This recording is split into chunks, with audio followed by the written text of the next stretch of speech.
The story of the three killing fields. The third killing field. Cambodia's forgotten war. K5 Genocide. The untold story of Cambodia's third killing field. Cambodia's history holds not one, but three killing fields. Three dark chapters that reveal the suffering and strength of the Khmer people.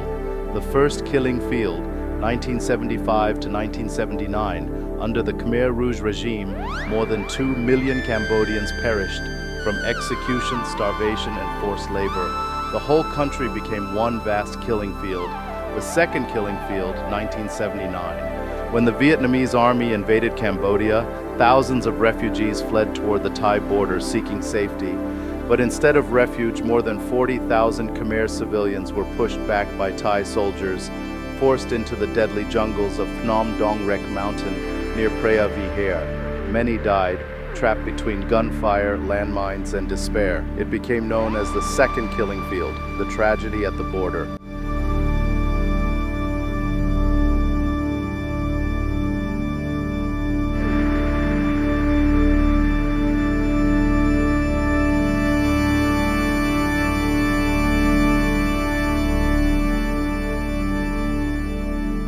The third killing field, 1980 to 1985. As the Civil War dragged on into the early 1980s, Cambodia remained a land of fear and destruction. The new Phnom Penh government, backed by Vietnam, faced constant guerrilla attacks from Khmer Rouge forces hiding along the western border. To stop these insurgents, the government launched a massive military project called K5, later known as the Bamboo Curtain of Cambodia.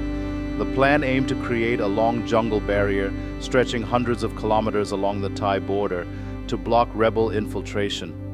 In 1984 to 1985, the government mobilized hundreds of thousands of ordinary villagers from across the country, men, women, and even young students, to take part in this project. Many of them were farmers, teachers, and war survivors who had just begun to rebuild their lives after years of devastation. They were sent deep into the dense, malaria-infested forests of Banteay Meanchey, Oddar Meanchey, and Preah Vihear provinces.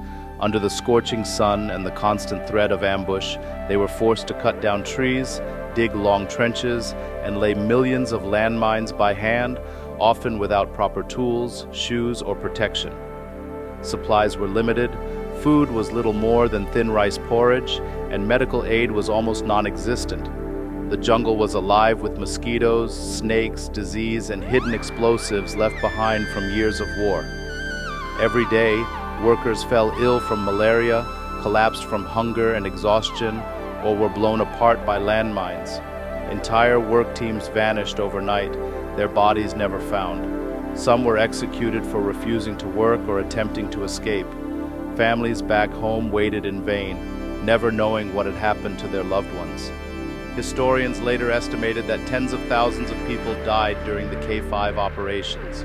Many called it the K5 Genocide, not a war fought with guns but with forced labor, disease, and neglect.